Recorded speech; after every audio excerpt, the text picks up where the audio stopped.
ay ca mbokk yi ziare nañ leen bu baax a baax di kontaan ci yéen am mbégte ak contentement bu mag jàkkaarloo waat ak yéen ci seen télé bi ñuy wax Bambey Média di leen nuyu bu baax a baax di leen baalu àq ci tamxarit bi nga xamante ni foofu leen génn waaye nag tey ñu ñëw seet si ki nga xamante ni mooy Aline Moreau Diallo. Aline Moreau Diallo nekkatul ku ñuy présenté fii nga xamante ni mooy Sénégal rawatina Bambey gi nga xamante ni ku fi la dëkk. asalaamaaleykum waa Bambey man la Aline Moreau Diallo dëkk fii Bambey responsable politique APR fii ci biir Bambey di fi yëngatu am sama système d'organisation à l'intérieur du parti pour mën a massifier mën a animer parti. te kooku mooy Aline Moreau Diallo dégg ngeen ko ak ni nga xamante ni noonu la nuyoo mbokku sénégalais yi mbokku àdduna bi yëpp mais man ma am loo xamante ni bëggoon naa ñu waxtaan ci ndax Aline Moreau Diallo doon ko gis ci yu bëree bëri mën nañ ko wax ci wàllu culture wàllu jeunesse wàllu leneen ak leneen loo xamante ni mun ko dee lim fa leen fanaan mais ba tey gisagun la maanaam ci déggugunu la ci wàllu ndaw yi ak wàllum xëy meek yu demee noonu. maa ngi lay remercier bu baax ci sa question bi dafa fekk ne lii nga wax ne dañ may dégg ci wàllu jeunesse wàllu culture wàllu sport ak yooyu yëpp te dégguma ci wàllu emploi des jeunes loolu laa la bëgg a leeral tey jii nii parce que ñun mouvement bi ëpp doole ci Sénégal ñi bokkoon ci muy ONCAV du organisme national chargé de coordonner l'ensemble des activités de vacances dafa amoon orientation bi moo nekkoon école su tëjee lycéens yi collégiens yi universitaires yi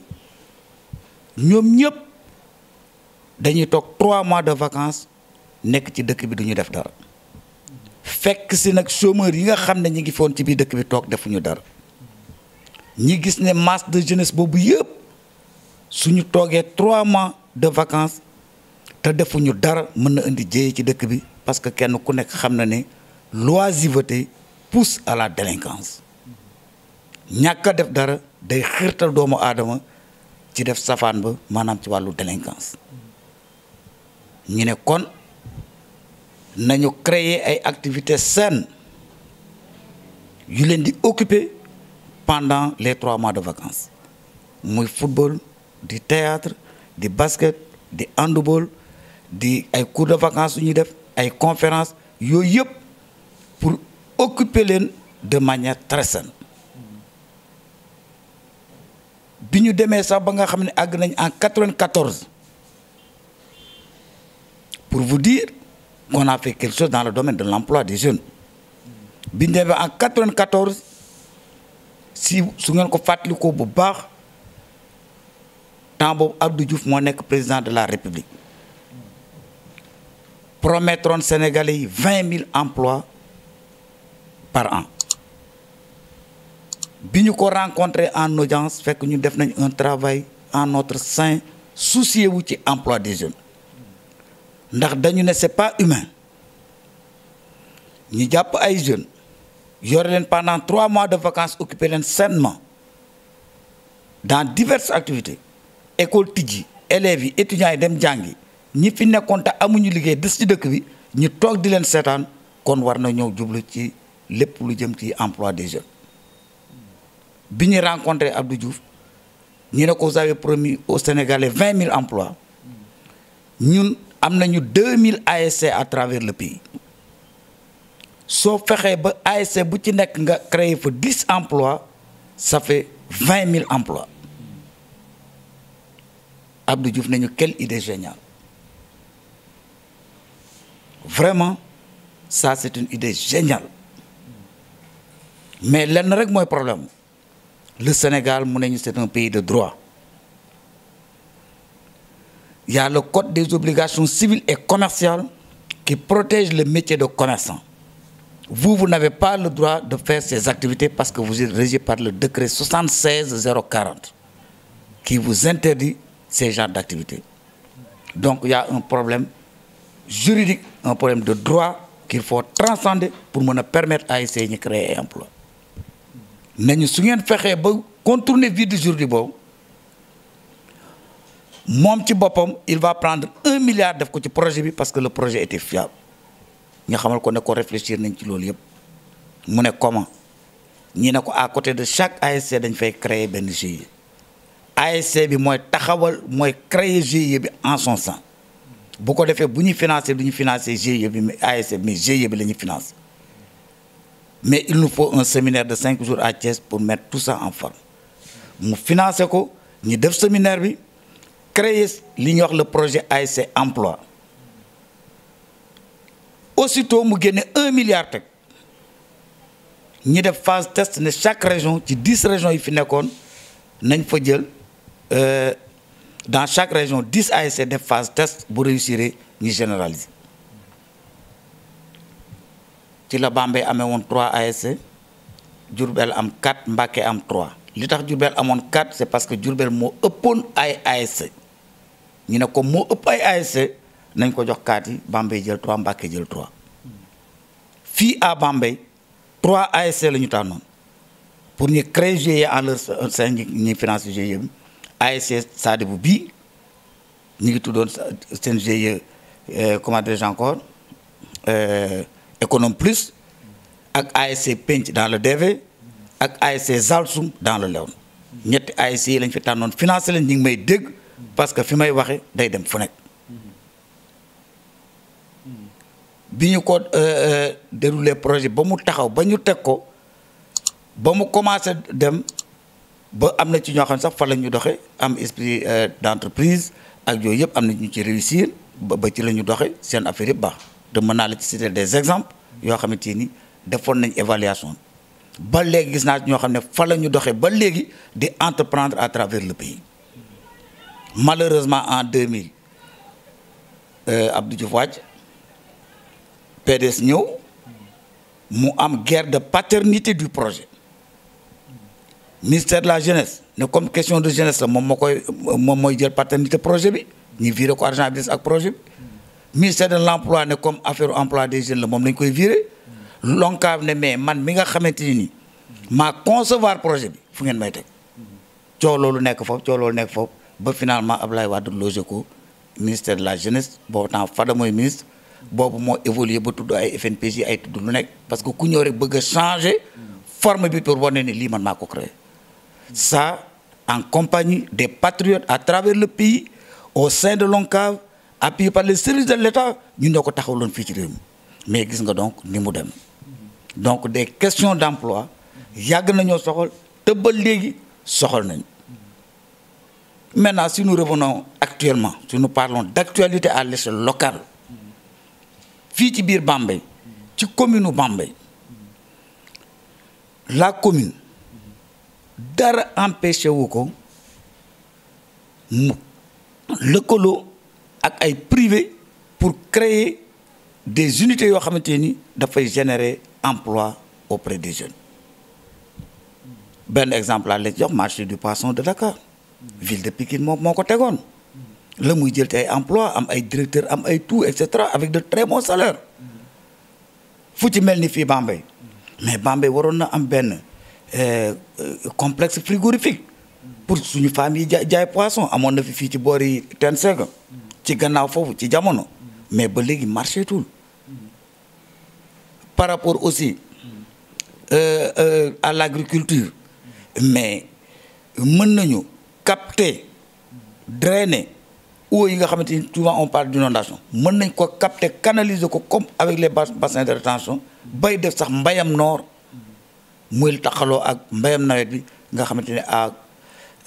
à durée continue jeunes yi danañu mën a liggéey ci aspect boobu ensuite mën nañu créer des partenariats yoo xamante ni dafay générer ay emplois ici au niveau de la commune créer aussi les conditions yi nga xam ne mooy tax jeunes yi mën a entreprendre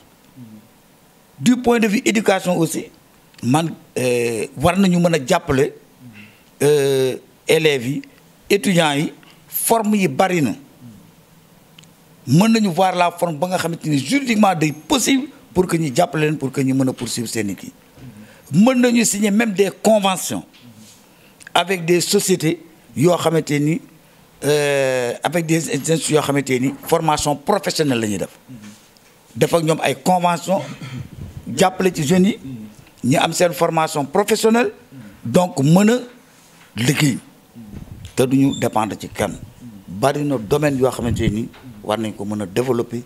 fii ci dëkk bi. mais loolu ñan ñoo ko war a def ñan ñoo war a indi projet yi def li nga xamante ni moom nga fi lim yëpp. loolu tey jii bu ñu fekkoon ne def Bambey daf ko war a am. ñan ñoo war a jug takk seen digg pour dem dox ko. xam nga dañu nekk ci li ñuy wax un état unitaire décentralisé donc il y a des collectivités locales l'état central dafa nangu ci ay prérogatives am ci ay sañ-sañam mu am lu mu ci bàyyi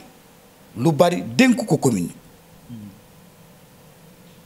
yi war di ko doxal muy ci wàllu emploi muy ci wàllu jeunesse wàllu santé wàllu éducation wàllu yooyu yëpp et cetera ak yu demee noonu donc l'état central mën na entreprendre des projets de grande envergure pour booster l'emploi des jeunes pour créer l'esprit d'initiative d'entreprise pour créer l'esprit d'entreprise au sein de notre jeunesse d'ailleurs moom lay tenté def avec DER bii nii pour que nit yi mën di entreprendre ak yu demee noonu donc am na yoo xamante ni état central lay jóge à la base aussi am na yoo xamante ni initiative yoo xamante ni ci commune bi lay jóge allant dans ce sens loolu mooy li nga xam ne mooy li nekk donc muy l'état central ak la collectivité locale ñoom ñaar ñëpp kenn ku ci nekk am nga sa waar boo ci war a béy jàppalante sax daf ciy am ci biir. danoo gis ne daal instant yi projet bi nga xamante ni moom lañ fi gis mu gën a ràññee ko DER bi bokk na ci ak li nga xamante ni mooy bii génn fan yi ci li ma gis muy wàllu ñi nga xam ni ngi liggéey ci mbalit mi nan nga gisee loolu. wax nga secteur bu am importance parce que un esprit sain dans un corps sain maanaam yaramu nit bu wérul xelam du mën a wér yaramu nit balaa moo mën a wér dafay dund ci environnement bu set bu propre donc projet bii nga gis temps yi muy désensablement dëkk bi ak nettoiement dëkk bi loolu dafa nekk loo xamante ni de prime abord sax créer emploi taxu koo jël mais créer cet goo xamante ni ci dëkk bi ba nit yi mën a wér am kattan ci la ñuy mën a amee possibilité def lu ñu mën a def loolu moo yëkkati projet bi moo tax vraiment dama ko saluer waaw sincèrement saluer naa arrivé projet boobu kontaan naa ci trop je l'encourage et j'en profite même pour féliciter le maire deuxièmement dana créer waale emploi parce que aujourd'hui am na ay jeunes yu bari surtout la jeunesse féminine bari nañ ci yoo xamante ni actuellement tey am nañ ci ay contrat de travail à durée déterminée bien sûr te la kenn xamul yàlla def kon foofu booster waale nañ un peu l'emploi des jeunes donc c'est un projet que je salue hautement franchement parler d'ailleurs bi ma ko gisee ci Facebook beeg yi demee noonu sax dama ko aimé waaw parce que dëkk boo ci nekkee mu am loo xamante ni mi ngi dox lu feeñ lu baax da nga ko war a biral encourager ko pour que ñu gën ci góorgóorlu gën ko pérenniser. yow Aline Moreau Diallo bokk nga ci ñi nga xamante ni mën nañ ne tey bu ñu doon wax magu dëkk bi kenn mun la ci génne am nga fi expérience yàgg nga fi liggéey ak yooyu noonu tey boo ma waxoon doon wax ci développement Bambey ni nga xamante ni Bambey doxee na ko ay jéego nan nga ko gisee maanaam est-ce que mi ngi dox ni mu war a doxee wala doxul ni mu war a doxee yow nan nga ko gisee. question bi am na importance parce que bu ñuy wax ndax Bambey dox na wax dëgg yàlla doxul parce que dëgg rek la yàlla bëgg Bambey ba ñu ko dalee dégg ci cosaan mu bokk ci première commune yi am fii ci Sénégal Bambey ak tur ba mu amoon bu njëkk ak fi mu taxawoon pour mën a décoller économiquement intellectuellement aussi de grandes écoles nekkoon l'école nationale des cadres ruraux qui colle avec le terroir école normale nekk fi ñi fi nekkoon nangoo aussi jàng beaucoup de cerveau actuellement tey génne nañ fii ci Bambey yooyu mais boo ko xoolee Bambey boo toogee 10 ans 15 ans ñëwaat fi doo réer parfois mën nga gëm sax di dox di dem fa nga bëggoon a dem à part route nationale bi nga xamante ni ñun ñëpp dañoo judd fekk ko fi wax dëgg yàlla boo xoolee li ñu fi def rek ci ay route boo mën nga ko wàññi sa ñetti baaraam ci wàllu assainissement gis nga dëkk bi ni mu mel malgré que état bi dafa def effort temps yële investir pour écouler yenn ndox yi ñu dem ci bassin de rétention yi mais boo xoolee dëkk bi ni ñu ko toppatooyee amul benn changement surtout na nga dem ci digg dëkk bi Escale boo xoolee marché bi ni mu mel ak yu demee noonu soo fa xoolee soo ko demee sax sa xol day jeex ndax mbedd yi vraiment kenn du xam lu muy nu donc mën naa ne bu ñuy wax avancement dëgg bu dee ci wàllu augmentation population bi d'accord naa ci bu dee ci wàllu aussi màggaayu dëkk bi d'accord naa ci mais bu dee développement économique social vraiment bu dëkk bi des na lu bare. ban kii nga may tënkal ci lu ndaw rek loo xamante ni mën nañ koo def pour génn ci maanaam phase boobu. xam nga ay homme messi dafa jeex benn nit di rek ne man maay yàlla déedéet xalaat yi defar yëpp mi ngi ci boppu nit yi ñooñu nag la ñuy identifier te waxtaan ak jokkaloo moo koy def ñi ŋànk dëkk bi dajale xalaat yi càmbar ko teg ko doxal ko ngir Bambey loolu nag il faut nga bëgg dëkk bi te bàyyi politique yu njëkk yi politique yenn yi bu la politicien seetsee nga naa ko ñun kat amuñu bal dañuy jëndal bal wala bu dee par exemple yenn jigéen yi la ñu ne la ñun kat suñu mbootaay yi nangam et cetera déedéet dañu war a am gëm-gëm pour defar dëkk loolu la ñu war a jiital toujours ma wax ko ñi nga xam ne damay waxtaan ak ñoom ci wàllu politique nee naa leen am na loo xamante boo ko doxalee ci politique doo mës a am ay politiciens yu defar sa dëkk boo jàppee politicien bi ne daa ñëw ci sa boutique nga yor sa poti meew mu ne la ñaata lay jar nga ne ko téeméer mu jox la téeméer nga jox ko poti meew mu dem ëllëg boo ko nee loo def ci poti meew bu ko neexee ne la bu ma fonto danga maa jaayoon kon nañu éviter loolu bokk pas-pas bokk gëm-gëm bokk jublukaay muy defar dëkk bi ak lu jëriñ waa dëkk. gis naa sa xale yi ngi lay liggéeyal ndax temps yi Aline Moreau Diallo nag dafa mel ni am na ñu jóg takk seen ndigg pour moom ñu yor ay carte di jaay ak yu mel noonu ndax mën nga maa leeral lu bëree bëri ci carte bi ak ñi nga xamante ni xamaguñ ko. vraiment dama lay remercier bu baax parce que wax naa la ci bi may commencé ne la ñun APR la ñu bokk mais yàlla dogal ne fii ci dëkk bi képp kuy wax dëgg war ngaa xam ne le parti n'est pas organisé au point que danañu mën a dundal parti bi doxal parti bi kon ku fi nekk responsable politique mais boo ko bëggee doxal te lépp lu amul organisation et méthode du mën a dox il faut nga mën a trouver nooy organiser wu ci biir parti bi pour mën a animer parti bi pour mën ko doxal pour mën ko yëngal pour mën aussi former les militants pour que ñu départir de certaines idées ci kaw loolu pour ñu mën a évoluer dañu ne nañu teg benn kuréel boo xamante ni dañu koy force one la tudd ñu ngi ko créé woon ci benn réunion top 100 bu ñu defoon force one c'est-à-dire la première force politique qui s'est levée pour tendre la main à tout le monde pour que ñu ñëpp ñu àndandoo jàpp diisoo xalaat ngir defar suñu dëkk et comme slogan Bambey ca kanam je m'engage voilà le slogan et pour éviter toute idée confusionniste et autres fond carte bi c'est en couleur bien réfléchie bu APR. Je peux vous même montrer je crois la carte ma carte qui est là je suis la première personne à acheter la carte. tonton Moreau Diallo tey boo doon conseil ñi nga xamante ni ñooy ay politiciens ci biir dëkk bi te ñoom ñëpp ñu xeex pour Bambey ban conseil nga am ci ñoom. man léeg-léeg damay tëdd ba guddi sax damay tiit parce que jàpp naa nit ku ci nekk war nga xam ne tu n'es pas éternel te lépp li la mën a rendre éternel mooy li nga fii bàyyi li ngay ànd ak say nawle bàyyi ko fi pour que ëllëg boo fi jógee ñi di ko waxtaane loola nag mat naa rafetal mat naa baaxal mat naa am njariñ à l'image des grands hommes bokk ñoo ma martaba mais sang bu tëdd bi yonent bi sallallahu alayhi wa sallam dundam yépp looloo moo tax li mu fi bàyyi woon mi ngi fi bënn win sëñ Touba ku tedd la même chose sëñ Aj Malick Sy la même chose waa Ñaseen yi wala ñoom ñëpp dañu liggéey ngir bàyyi fi loo xamante ni brevière lay doon ci nit ñi di ko dunde muy njariñ muy lu baax moo tax du ñu mës a fay jamais ñun nag xaaju ñoo tollook ñoom mais ci li ñu tollool li muy suufe war nañ caa mën a liggéey loo xamante ni dañ koy bàyyil askan wi ëllëg pour ñi di ko jariñu man loolu mooy sama xalaat ci politiciens yi te loolu nag bu fekkee loolu rek moo ñu soxal war na ñoo mën a àndandoo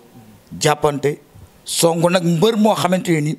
mbër mu redoutable la muy l'emploi des jeunes qui me tient trop à cœur. tonton Moreau Diallo loolu mooy sa kàddu bu mujj. sama kàddu bu mujj mooy di leen gërëm di leen sant yéen waaye télévision Bambey Média vraiment kontaan naa ci yéen parce que ni ngeen di toog di xalaatee ne war na ñoo mën a dem gëstu ji li nekk ci bopp diw ak bopp diw wasaare ko pour njariñu askan wi vraiment loolu yéen it yéen a ngi bay seen waar ci liy defar dëkk bi kon je vous encourage je vous remercie je vous félicite sama xol sedd na ci yéen yàlla neen yàlla jàppale nag mboolem jullit tam xarit bi ñu génn maa ngi baalu àq ñëpp di baal àq ñëpp di ñaanal ñëpp wérle gudd fan yiw ak naataange vraiment sant naa ñëpp force one Bambey ca kanam je m'engage merci. gis ngeen ko kon loolu la leen tonton Moreau Diallo gis ngeen ko waxtaan bu am solo bi nga xamante ni seq na ko ak waa Bambey Média ki nekkoon ci caméra bi mooy Ablaye Sall ki doon wax ak yéen mooy Sa Bambey kon xam naa ba beneen yoon.